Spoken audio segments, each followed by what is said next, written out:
IPL 2025లో ఆర్సీబీతో ఓడిన తర్వాత KKR captain Ajinkya Rahane Eden Gardens pitch మార్పు కోసం విజ్ఞప్తి చేశాడు. అయితే పిచ్ క్యూరేటర్ సుజన్ ముఖర్జీ ఈ వినతిని తిరస్కరించాడు. పిచ్ స్వభావాన్ని మార్చేందుకు అనుమతి లేదని, 2015 నుండి పిచ్ ఇదే స్థితిలో ఉందని ఆయన తెలిపారు.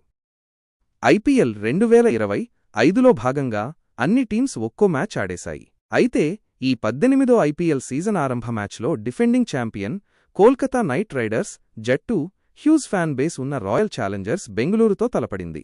ఆ మ్యాచ్లో ఆర్సీబీ కేకేఆర్ను పూర్తిగా డామినేట్ చేసి కంఫర్టబుల్గా గెలిచింది. తొలి మ్యాచ్లో తమ సొంత గ్రౌండ్లో తమ అభిమానుల మధ్య ఈ ఓటమిని కేకేఆర్ కెప్టెన్ అజింక్య రహానే జీర్ణించుకోలేకపోయాడు.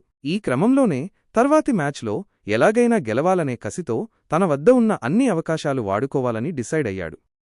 అందుకోసం ఏకంగా ఎంతో ప్రతిష్టాత్మక కోల్కతా ఈడెన్ గార్డెన్స్ పిచ్నే మార్చేయాల్సిందిగా Eden stadium pitch curator Sujan ముఖర్జీని కోరినట్లు తెలుస్తోంది.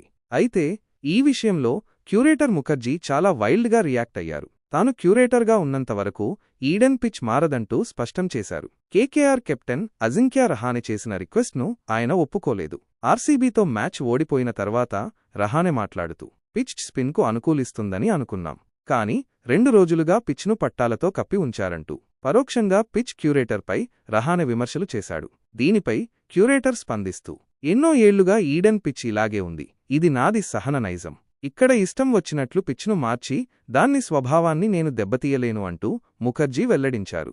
కాగా ముఖర్జీ ఈడెన్ గార్డెన్స్ పిచ్ క్యూరేటర్గా 2015లో నియమితులయ్యారు. Cricket association of Bengal CAB అధ్యక్షుడిగా టీమిండియా మాజీ కెప్టెన్ సౌరవ్ గంగూలీ హయాంలో సుజన్ ముఖర్జీ ఈడెన్ గార్డెన్స్ క్యూరేటర్గా అపాయింట్ అయ్యారు. దాదాపు 10 ఏళ్లుగా ఆయన ఈడెన్ గార్డెన్స్